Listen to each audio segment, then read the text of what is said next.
Hello.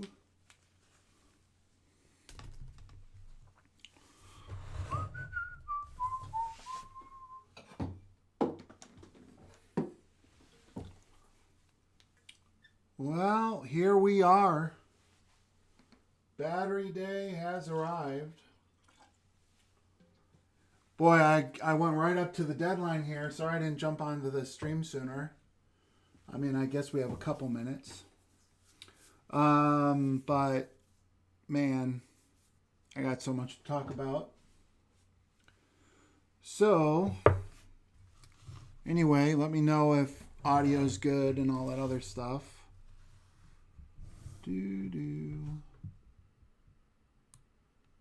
Hello, Mark. Ray, good to see you. Ray, I haven't gone through your email yet. Sorry. I saw it there, but I was doing work stuff and battery day stuff, so I haven't looked at it.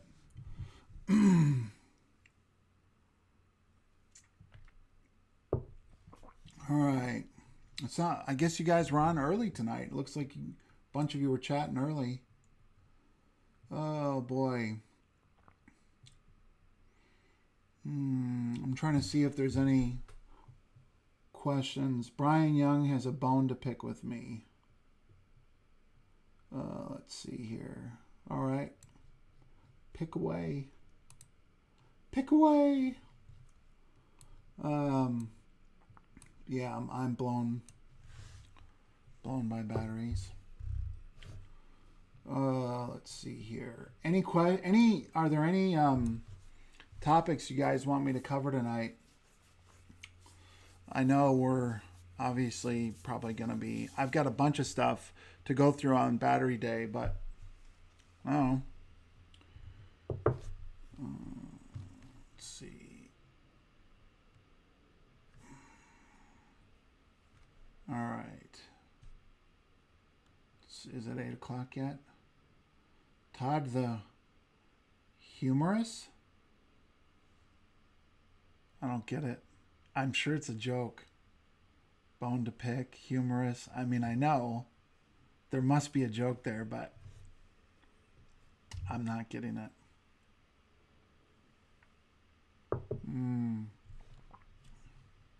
8 o'clock.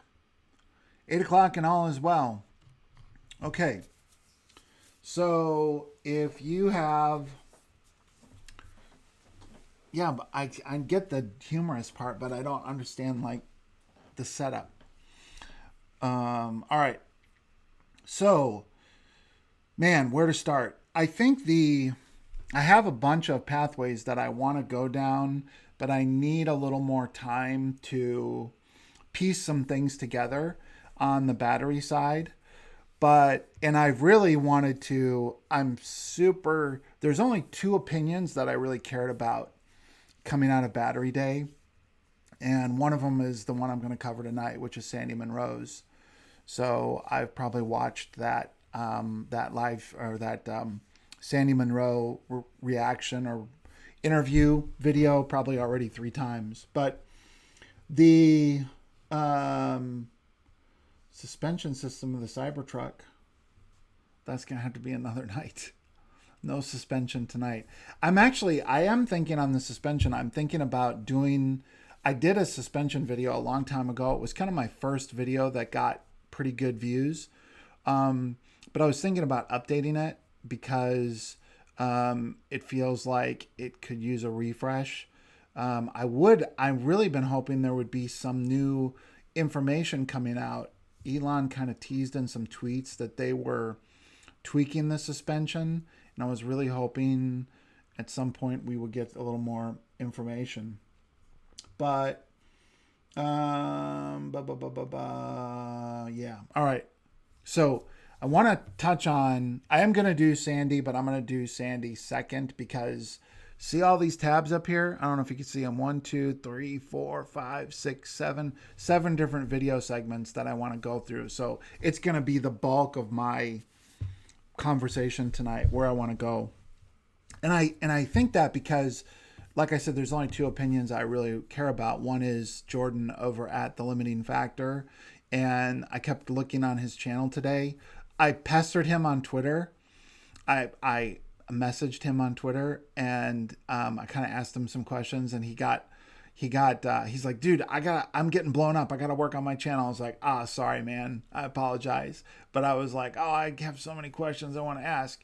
But obviously he's going through it with a fine tooth comb, and I'm very excited. And maybe once things calm down, I can talk him back onto the stream again. But the other person I care about is Sandy Monroe, and for different reasons. Sandy's not as deep into the battery side as Jordan is, although Sandy is an engineer. He has a lot of broader context things and I was really interested in that. So I'm going to get to that, but I want to talk about this because this was the question I asked Jordan. And the question I asked him is, when you look at this cell, there's the range increase number and there's the kilowatt hour reduction. Okay. I said, Jordan, do you think this is either or this is an and? In other words, are they saying that they're going to be able to actually increase the range and lower the cost per kilowatt hour? Or are they saying, well, this is the same savings, but you're just translating it in different ways. So one way you're saying it as range increase, and the other way you're saying cost reduction. And he indicated he thought it was kind of restating the same thing in two different ways. I disagree. So I'm going to explain why I disagree, or at least in part. There's not enough, I haven't been able to tease it out enough to actually figure this out totally, but I'm going to point to two things that make me think this. And the reason I mention this is it's a really big deal if it's both. If it's not either range increase or cost per kilowatt hour reduction, but if it's increased range and cost per kilowatt hour reduction. Now, some of you might be like, well, of course it is. I don't know. I was struggling to try and figure out, and they didn't actually talk about it that specifically, and none of the questions followed up. But here's why I think it's and. The reason I think it's and is this right here. Well, two things. So the first thing is, notice on range increase, there's only 4 categories, and you have the cell factory does not contribute anything. It just contributes in kilowatt per hour reduction. And then on the other side, why that's relevant is that if it was an or thing, everything would be correlated. They would correlate. Each savings would correlate to the other one. The fact that this is nothing over here makes me believe that they're separate. That it's stacking. It's stacking two things together. The other thing that makes me think that this is a stacking is the difference in impact on vehicle cell integration. So it only gives you a reduction of 7% on the cost per kilowatt hour, but it gives you 14% on range. So the question is why? Well, because weight. It's a weight thing. The reason there's such a difference here is this is a structural thing, savings in packaging materials, and this is a weight thing. So when you look over here, I believe these are all coming from two sources. They're coming from, well, yes, they're coming from energy density, but energy density is not where I really think they're getting their big gains here. They're getting their big gains on heat management. Okay, so the first thing is, I think that this tabless design, based on what Jordan said and I've picked up from other people, and I saw even in the Sandy Monroe thing, there is a massive difference on the efficiency of the heat management system, heating and cooling of the batteries. And so you're reducing the amount of energy that you're not being able to put into actually turning the motors. And the second thing is weight reduction. I think all of these combination of things are going to have a significant impact on the weight of the vehicle. And so that's why I think what we're seeing here is we're seeing a stacking of increased range and reduction. Okay, now let's see. I'm not sure if anyone, if that even, I don't know if anyone even thinks that's important. I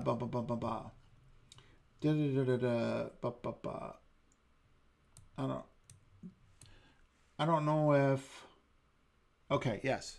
So I'm just making sure. This is huge. This is massive.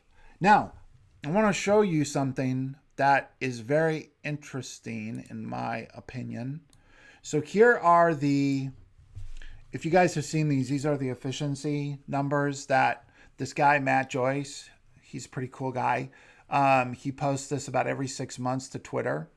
And I want to show you that this is why I think it's a stacking, because if you look at just the last year, not the last year, this is like the last 18 months. So this is June of this year, and this is June of last year. So if you look at the Model S long range 100 kilowatt hour car, you have the range went from 370 to 402. So you had an improvement in range, and at the same time you had a $5,000 reduction in cost. So what I think is interesting about this is in the last 18 months, that was a combined, it was about a 15% gain, like 10% range, 5% cost. I know I'm not using cost per kilowatt hour. I'm using the cost of the vehicle, but I'm trying to indicate in general, I think what we're getting ready to do is this is going to accelerate, because this is what Elon is saying is basically over the next 3 years, we're going to start realizing this is like 100%. I know it's not exactly 100%, and I know I'm mixing different performance categories. My point is that you're looking at an acceleration. So they covered this in the presentation. The cost declines have kind of gotten more shallow, but now they're expecting to see another acceleration of the cost declines. So I feel like that if you're looking at this and you don't appreciate how momentous this is, it's staggering. This combination of a 60% or 55% range increase and whatever it is, 55% cost reduction, 56. These are staggering. I can tell you in my business, impossible. This could never happen in my world. There's no way. I can't conceive of being able to get this kind of gain, this kind of competitive advantage in a 3-year window. That's insane. Okay. That's what I had to say about that. All right. Let's see. Does anyone have any questions, or did everyone assume it was additive? I was just conflicted. I guess being in business, I was so shocked by these numbers. They seemed so impossible. In my world, there's no way I could cut my cost in half on anything. I can't think of anything I could cut my cost in half on. And then if I said, well, I'm not only going to cut the cost, let's say snow plowing. I'm going to cut the cost of plowing in half, and at the same time, I'm going to do it twice as fast. So I'm going to increase the quality of the product. That is, I could see saying, well, I'm going to double. Maybe I could double the speed, but then I'd have to keep the price the same. Or I could cut the price, but I take it. I couldn't do both. I'm blown away. The fact that these could be additive, like they were two separate, blew my mind. That's why I didn't believe it. That's why I had to go back check. All right. So let's see. Anything else? I don't think the CT would.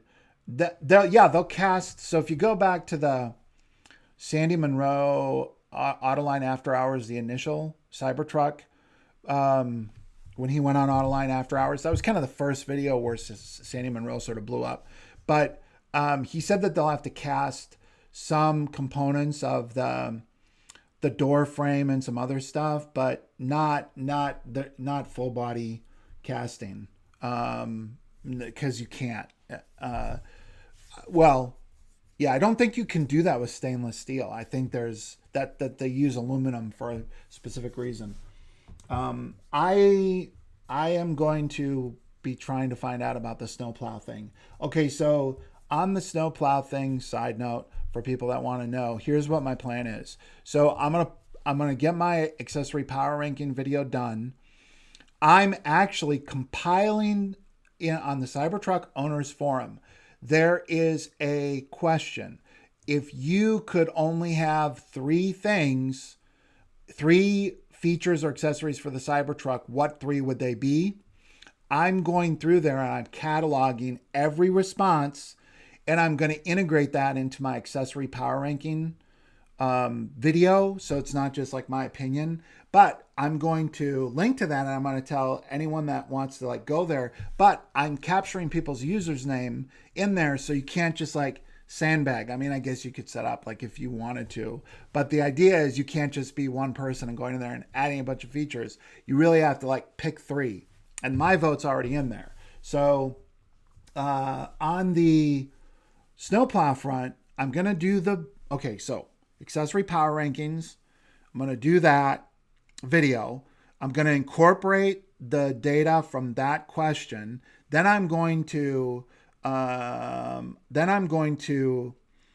next year. Now I know this is a year away, but next year when I go to, because none of the shows were open, like there no shows, like no equipment shows because of COVID. So what I'm going to do next year, for sure, I'm going to go to some industry trade shows for the landscaping business, and there'll be manufacturers there, and they have like VPs and director level people at these shows. And our company is kind of a big, in our market, we're sort of a big like contractor.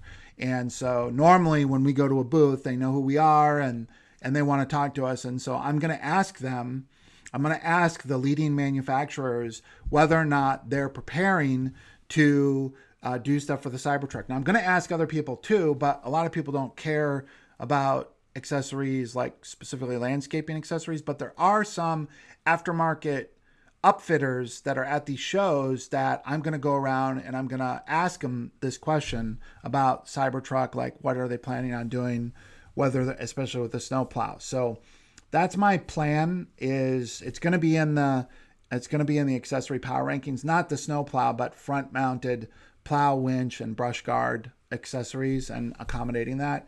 And so I am trying to figure out how to do that, and I'm hoping, we'll see if it works, but I really want to go to one of the off-road or overland expos where they have other accessories that are recreational that I can ask the same question of, and hopefully like we can start getting some of the aftermarket people to start thinking about accessories. Okay.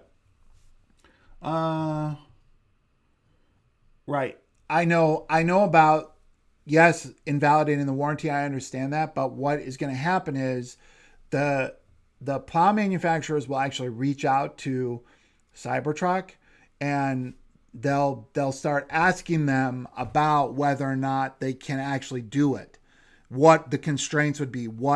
So the goal is to start getting aftermarket people talking to Tesla. That's the goal. And getting Tesla to start thinking about it, because they probably aren't going to talk to me, but they'll probably have people that liaise with aftermarket vendors for doing that. So that's my hope. Okay.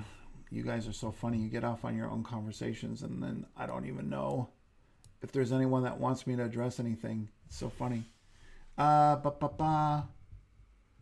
Okay. Yeah, I think that's that. Now, Sandy Monroe. Okay. So, this is yeah, if unless you're a Sandy Monroe fan, I'm not sure you would watch this whole thing.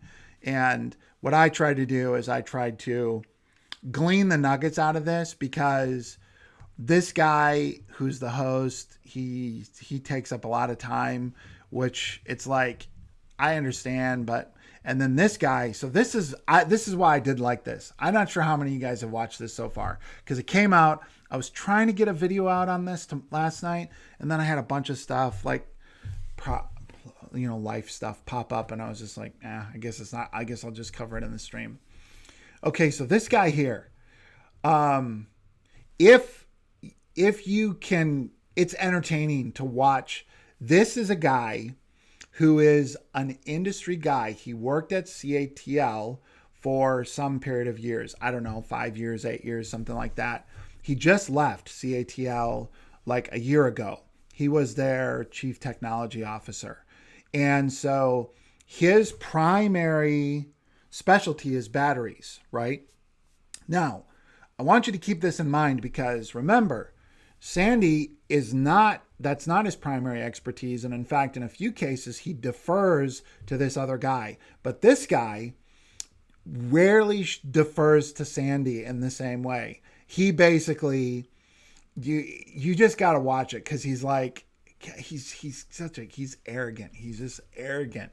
And then he will, there's some, I hope I got it. I think I got all these sections in there, or at least the ones I found most entertaining.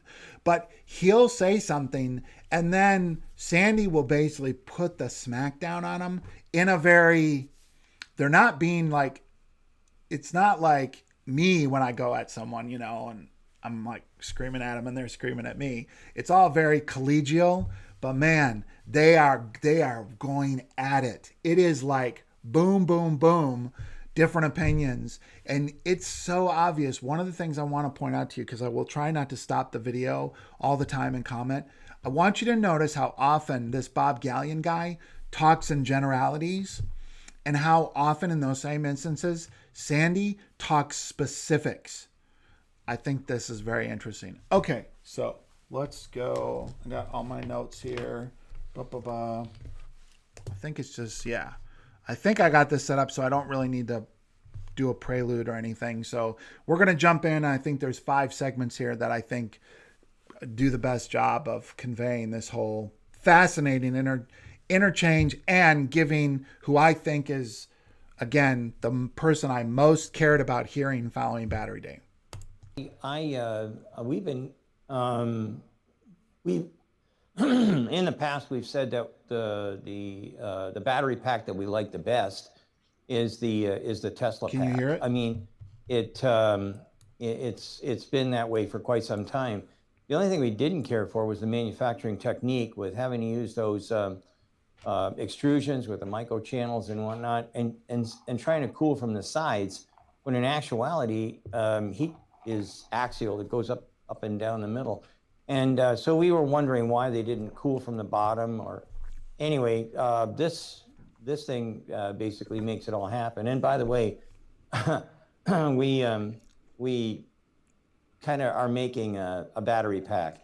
We started it, but when we saw what happened last night, it was beyond our wildest expectations.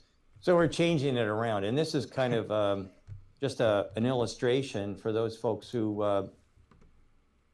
Beyond our wildest expectations. Okay, I'm not going to do this all the time, but if you've watched Sandy Monroe before, he's very laconic. He's not given to this. That is emotion. That's like an emotional outburst for Sandy Monroe. For him to say beyond our wildest expectations, honestly, I've never heard him say anything like that before. He'll say things are interesting or high quality, or he'll give compliments, but beyond our wildest dreams, right there, shots fired over to the whole industry and to Mr. Bob Gallion in general. Now notice, just those of you that are interested in body language, you'll notice frequently Bob Gallion's arms crossed. That is a classic sign of defensiveness. Don't know what the size differential is. This one is a little bit shorter and a little bit bigger in diameter, than what was shown last night, but this is out of the Y right here. So you can see there's a big difference. And when you start when you start packaging them, and we put that on the cooling plate, this is much better for sucking the energy, or the heat, I should say, out of the battery, which keeps the energy high, keeps the life expectancy for the battery high. Everything is better when it's bigger. I think that's the right way to go. So what do you think there, Bob? Yeah. If Jack was around, I would have been waiting for him too. So yeah, R.I.P. Jack. Sorry you weren't here. You would have loved this. Well, certainly the bigger the active materials are that you can package, the better off you are, because you get better energy density that way. That's one of the reasons that my old alma mater, CATL, decided to go with a prismatic configuration. Okay. Now, I just want to say vested interest. He worked at CATL. He's saying, he's kind of dismissing, like, oh, obviously you would do this. And that's why we went with this prismatic cell structure. Nothing against CATL. I think they're doing some great work and they're going to be very needed. But yeah. Anyway, all right, let's go. Because mathematically, the prismatic cell, you can put more energy into the given volume than you can with the cylindrical cell. But the Tesla team decided to go with the cylindrical for multiple other reasons, in the way they Which Sandy will explain momentarily. designed and built their package. And when you look at the technologies that are out there today, Sandy knows from doing competitive analysis. He and I have done a lot of different kind of competitive analysis for years. That the different configurations, they all work. It's just a different philosophy that the design engineers have for utilizing available components and space that they have to package in. Yeah. Okay, so I want you to realize something. So this guy's job, after Tesla opened up a massive can of whoop ass on the world a couple of nights ago, his job is to go around and tell everyone it's going to be okay. You can compete with Tesla, and I will help you do that. That's his job. That's why he's acting like, well, they're all kind of pros and cons, blah, blah, blah. Anyway. Well, the big thing for me is this is cheaper than that. Okay, so this is kind of one of the things that you might look at. I mean, they come in different configurations and size, but these are all basically prismatic. And then for those who don't know, this is kind of like what they use as a plastonic pouch style. So, live. Well, let's put that right back. Anyway, so I think that for me, the amount of energy I get out is great. But what I like even better is, how am I going to manufacture this? I can crank these out like there's no tomorrow. These come out by the thousands. I can crank these out like there's no tomorrow. These come out by the thousands. There's a reason Tesla chose this, Mr. Bob, and it's because what matters is the combination of energy density, cost, and speed per minute or something. Whereas this one is this a little tougher to manufacture. And so consequently a little slower. But I think when you put these things together, like I say, which we didn't have it done yet, but when we put it all together and whatnot, and based on what they're saying, they're going to take this and then basically epoxy it into the cooling plate and whatnot. I mean, I couldn't be happier. For years, I've been saying you can have reliability or serviceability, pick one. You can't have both. And this, basically glued to the cooling plates, and then gluing to its brothers and sisters. This is for me, the best. I was really, really excited when I got done. So I don't know. I think that at the end of the day, this is going to kick some serious. This is better than kick some serious ass than they've got right now. Like I said, I like the battery, but I didn't like the cooling system. I love this cooling system, and I love the diameter. I love the energy pack. So All right.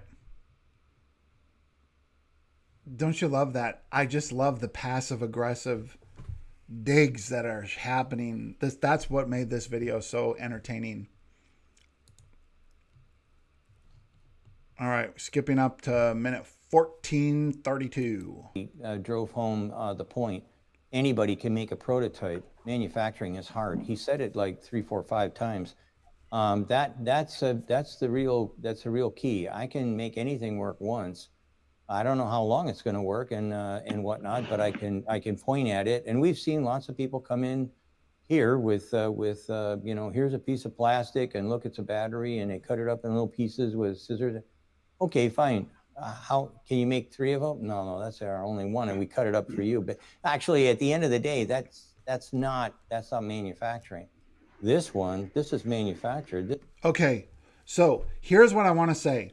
A bunch of people have been saying that, even Bob Gallion, it's like, oh, it's 3 years away. It's not, it's just a prototype. I've heard this a bunch out, like watching other people comment on this. Sandy Monroe is saying this is manufacturing. This is actually product that's coming off of an assembly line. Yes, it's a pilot line. Yes, it still needs tweaking. But he's saying there is a massive difference from having a prototype to actually having something that's coming off an assembly line. And Tesla has the new battery cell coming off an assembly line. It's a big freaking deal. This is something that he's got prototypes working, and he's scaling up. He's got that little plant next to Fremont cranking out these things. I was blown away. I think that for me, maybe Wall Street didn't like it, but Wall Street's, I mean, really and truly, they've got a lot of people there that are analysts and things like that, and they look at stuff in an entirely different way. For me, last night, if I was a CEO of a big OEM, I'd be wetting my shorts right now, because this is a turning point. 50%. Just watch. After I started watching this, what's kind of fun. Listen to Sandy talk and watch Bob Gallion's face. Sandy does the piss your pants thing, and Bob kind of is like,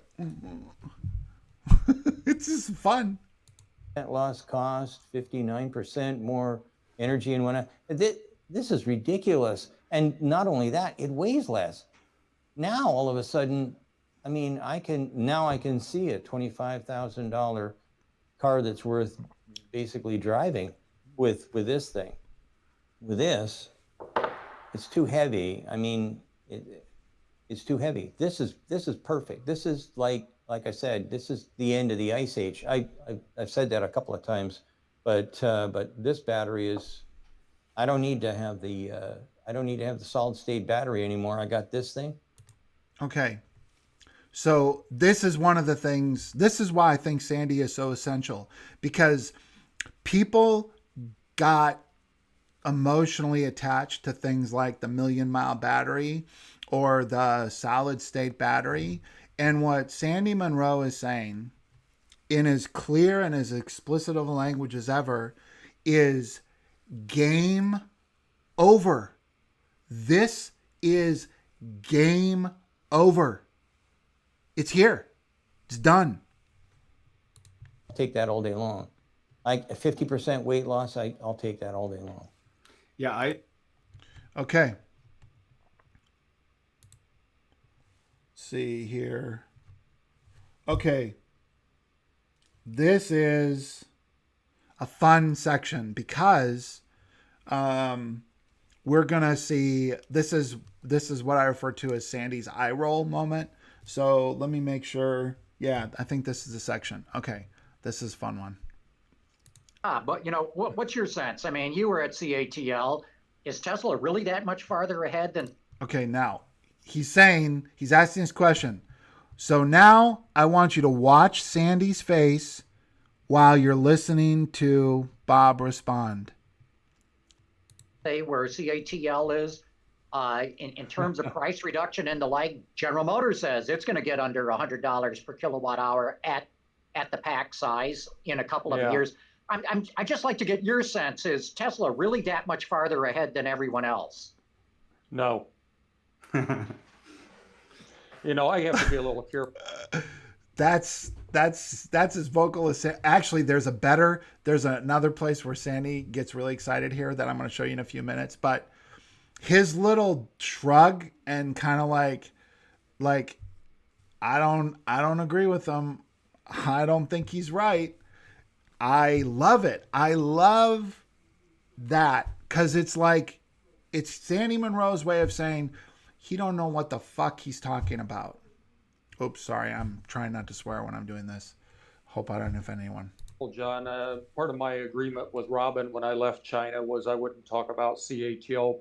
But you know, you can go and look at the literature. Approximately 2 months ago, they started the new 21C laboratory.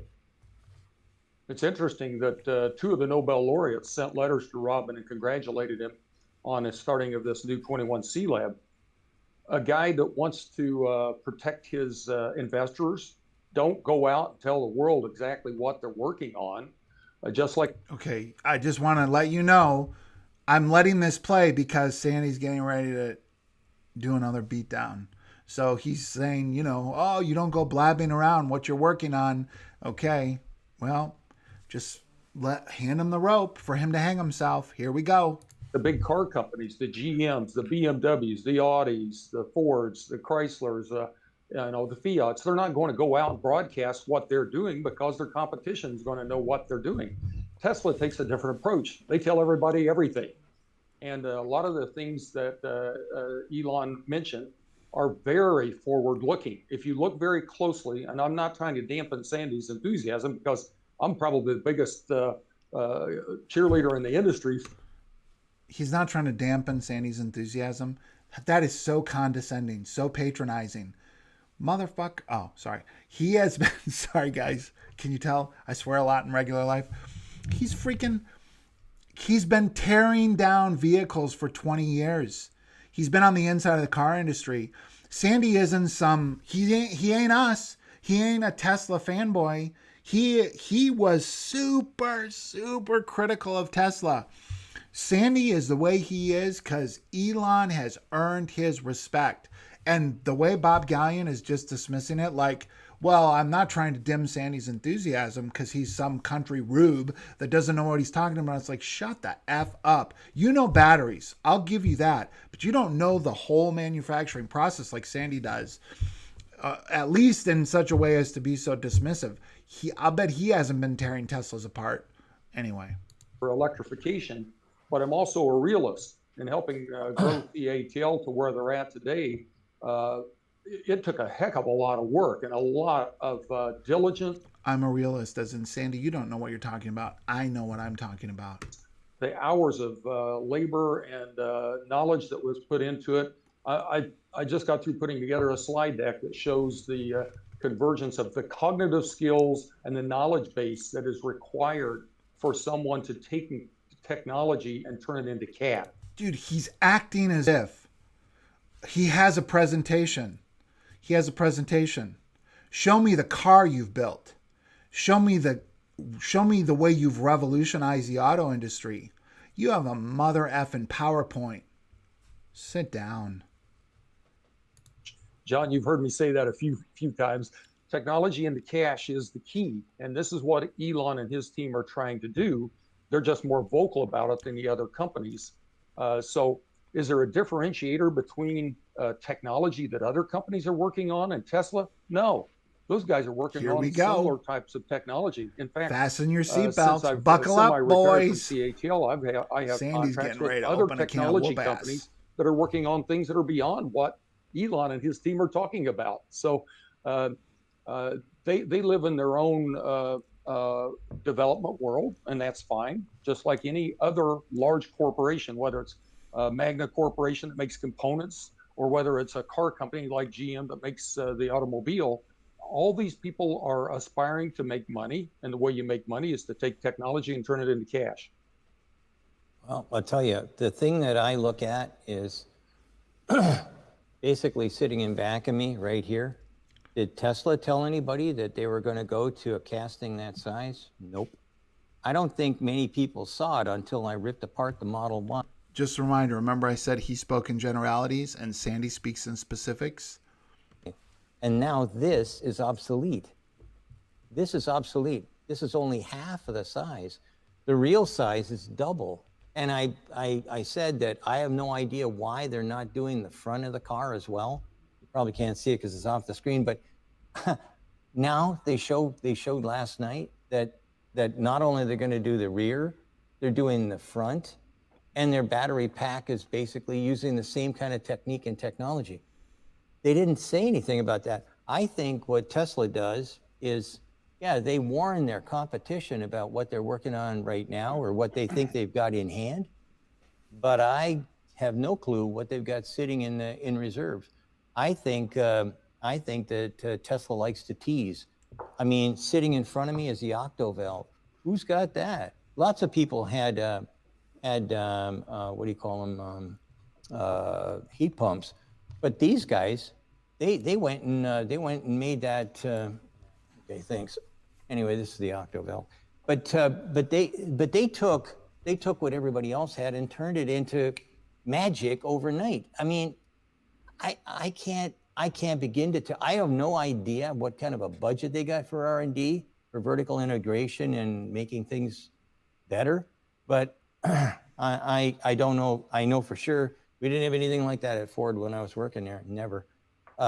We did lots of R&D, but nothing compared to this. I mean, battery technology, heating and cooling technology, aluminum castings they've got their own blend of aluminum in. I mean, on and on and on. Even we're not there yet, but when we talk about the ADAS board, see that chip in the center? We don't know how to make that thing.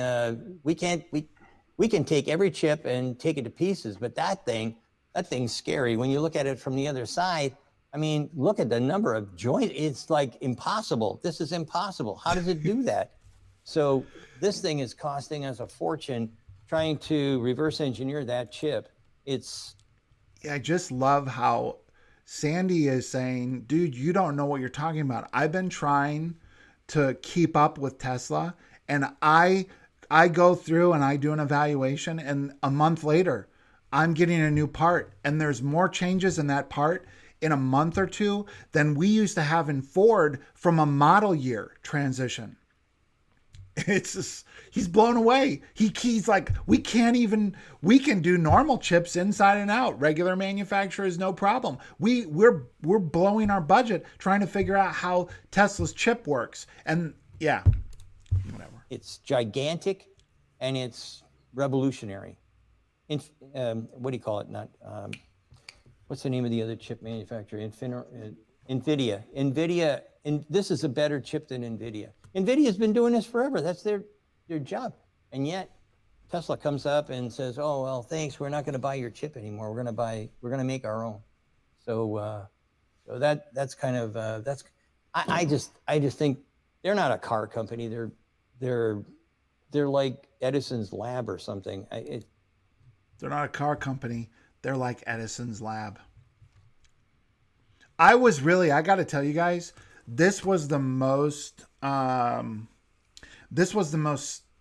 uncharacteristically, seeing Sandy Munro really just sort of convey in this whole conversation, it's like his mind was already blown before Battery Day came.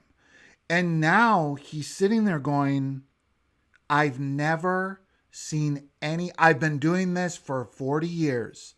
I've been professionally consulting for 20 years, tearing apart, reverse engineering vehicles, helping NASA, building airplanes. And this is a guy that has done some mind-blowing projects and been involved in stuff. And he is so blown away by not just the pace of innovation, but the quality of the innovation. This is why I'm not worried. Put me at the front of the Cybertruck list, boys. And girls, I know there's a few gals out there. Put me at the front. I'll take Cybertruck number 1. I'm not worried. I'm not worried because Sandy's not worried, honestly. Totally different for me. All right, let's go to the next one. This one is a short one. I do kind of should set this up. This is this was around. They started this conversation around using batteries in airplanes, of which.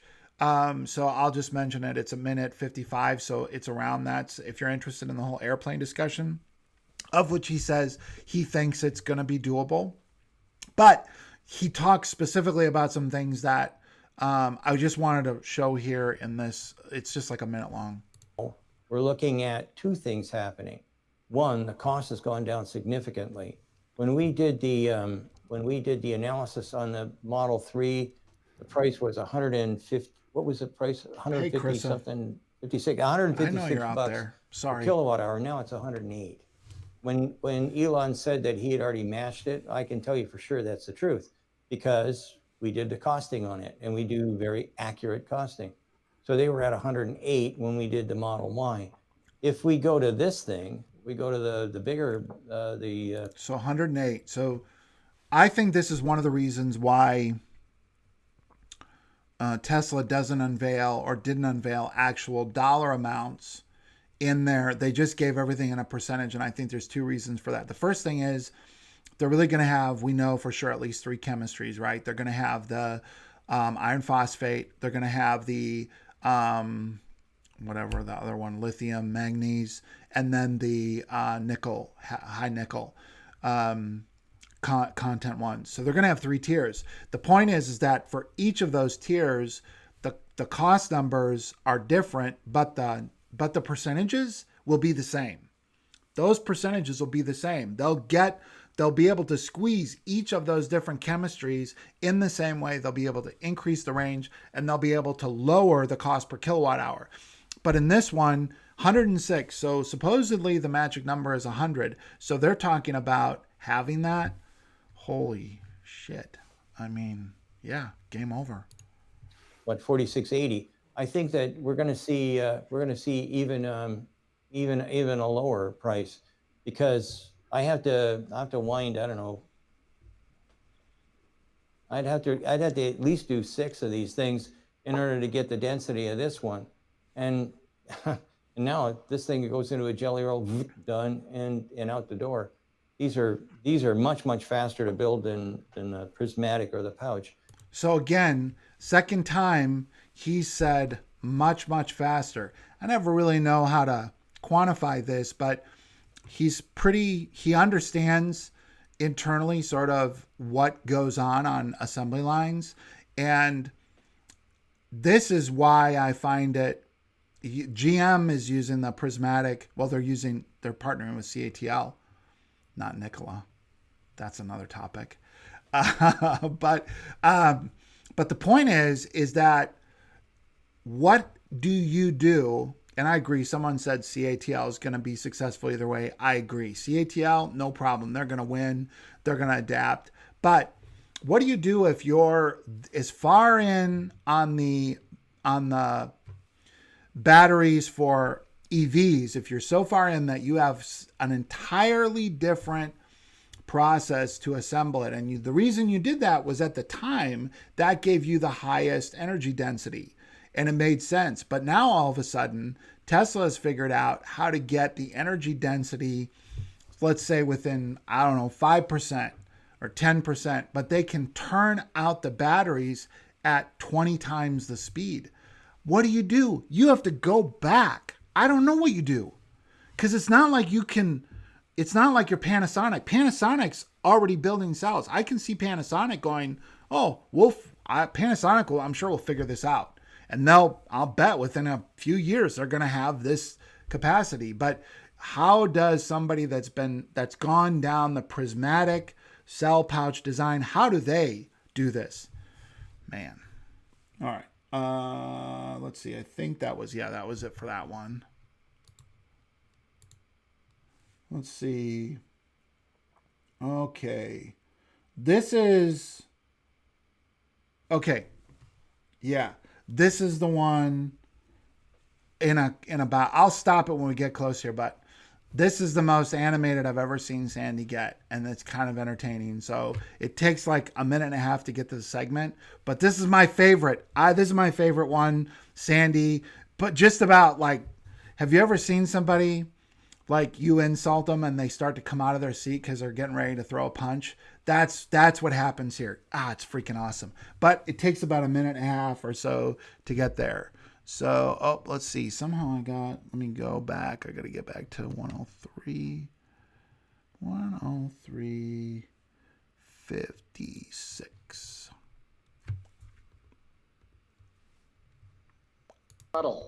And Sandy, why don't we start with you on this one? He says of the 5 major things that Elon talked about yesterday, cell design, factory, anode, cathode, vehicle integration, which ones do you think are low risk? Which ones do you think are high risk? The anode and cathode is beyond me, so I'm going to give that. Okay. Did you hear that? He is basically saying, hey, Bob knows more about batteries. I'm going to defer to Bob. My expertise is in manufacturing and in structural stuff, mechanical stuff. Not once, never in this entire presentation does Bob ever do the same kind of deferential attitude, which to me is just like, I think that speaks volumes. And you probably don't notice it the first time through, but I watched, like I said, like 3 or 4 times, and man, he just irritated the crap out of me. Bob, but for me, the big thing was vehicle integration. And the reason for that was when they talked about having the battery pack as one great big giant solid lump. That was something that was a recommendation I made when I saw the Model 3s over there. But anyway, when I saw the Model 3, why did they do that? I mean, the body resonates at the same hertz level as what the battery pack did. So why don't they just make it in one and call it a day? And last night, when he went through that and he showed the casting in the front and the casting in the back and how he's going to put the battery pack together, that battery pack now is that is a structural member. Okay, here we go. Now, watch John McElroy. He's going to say something, and watch Sandy Monroe just about, he almost comes unglued here. This is interesting. But that's nothing new, right? Castings. I mean, I'm surprised Tesla's, it looks to me like they're the last ones to the party to make the back pack a structural member. I know, for example, the Jaguar I-Pace, the Hold on. I hope you guys caught that. Oh, he's like relaxed. And then John McElroy says this, and his eyes get wide. He starts to say something, and then he brings his hands off the table as if he's getting ready to stand up and start swinging. That's nothing new, right? Castings. I mean, I'm surprised Tesla's. Boom. It looks to me like they're the last ones to the party to make the back pack a structural member. I know, for example, the Jaguar I-Pace, the pack is a structural member, and that's been out a couple of years now. I know with the GM Ultium battery pack, that's going to be a structural member. I almost wonder if Tesla went down a blind alley by making the structural, the pack not structural, because at one point it had dreamed of doing battery swapping, and that becomes really difficult to do if it's a structural part of the chassis.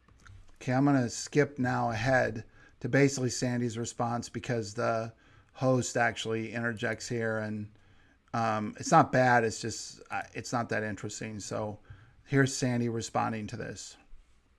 I'd love to hear your thoughts on that, Sandy. Well, yeah, that's precisely right. We're not looking at just what everybody else has done by making the outside shroud the structural member. He's made the batteries the structural member as well, and that's totally different. That's going to give him a hertz rating that's going to be out of this world. That's going to be a very, very rigid body.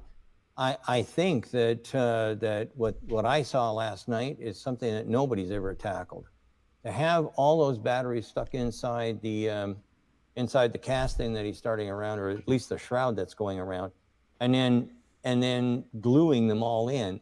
That epoxy glue and whatnot will be acting as a separator, but also as a tremendous rigid member. Nobody's got anything like that. I have every battery pack here, all of them. I have every battery pack here, all of them. Nobody's doing anything like that. So this Bob guy, he chimes in. You'll see here in a second. He chimes in and is basically like, well, way back in the day, there was this one, the prelude to the whatever EV1, and we did something like this. It's like, okay, so nobody else, no one's done it. It's like he just wants to prove Tesla's not that unique. It's like, oh, okay, so somebody did it 20 years ago, kind of, sort of, but no one else is doing it at all like they're doing it. And Sandy is talking again like it's a step change difference. And as you saw in the initial numbers, it's like an 18% increase in range and a 7% reduction in cost. It's like, whatever. And at the end of the day, nobody's got anything like what they described. There's no little walls that separate them. This is like a gigantic pack that we're looking at, totally different than anything we've ever seen before from anybody. Nobody has anything quite like what I saw last night as far as the entire structure. But there were two other parts of that question, and I don't want to. He goes off. I can't remember. He might have gone off on the airplane thing. I can't remember what he talks about, but it wasn't relevant. Okay, so I'm going to end on this one here. And I think this is a good way to end it tonight too. So These things, I think these little cars are what they don't build. And I forgot. I wound it. Let's see, 1:30:32. Seriously. well, I can tell you one thing for sure. We have a couple of little vehicles here that we're helping develop. And we may be getting another one, actually, from a guy named Malcolm Bricklin. Maybe you remember him.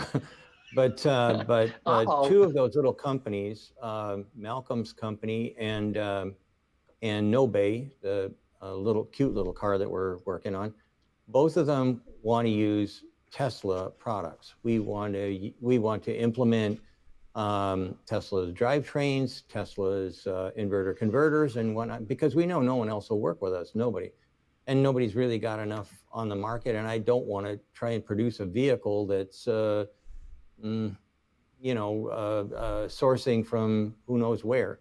So I want to have something that's going to be built in America and things like that. So with the Nobay and the perhaps the advent of the products that are coming out of Bricklin that Malcolm wants to make, I want to use something that's got millions and millions of miles on them, like Tesla's got already. They've already proven that their electric motors and their AC systems and everything else seem to work really, really well. I want to have batteries that look like this, because I'm going to try and get in touch with Tesla actually right after we're done here. So that's I think that's an interesting place to end it with Sandy Munro, because he's so blown away by Tesla, and I think he's been gradually arriving at this point, but he's seen an order of magnitude transformation compared to anything else that's out there. And he was blown away. He was blown away on every front by what Tesla said, and he believes them. He believes, unlike all these, it was one thing to be skeptical. People were skeptical because Elon Musk consistently had challenges delivering, and there were quality issues and all that other stuff. And what I think is so different is Sandy Munro he spent his life being a professional judge of manufacturers. And his judgment of Tesla is that they can do what they're saying they can do, and that they probably can do even better than they say they can do. And I think coming from Sandy, I don't give a shit what any Wall Street analyst says.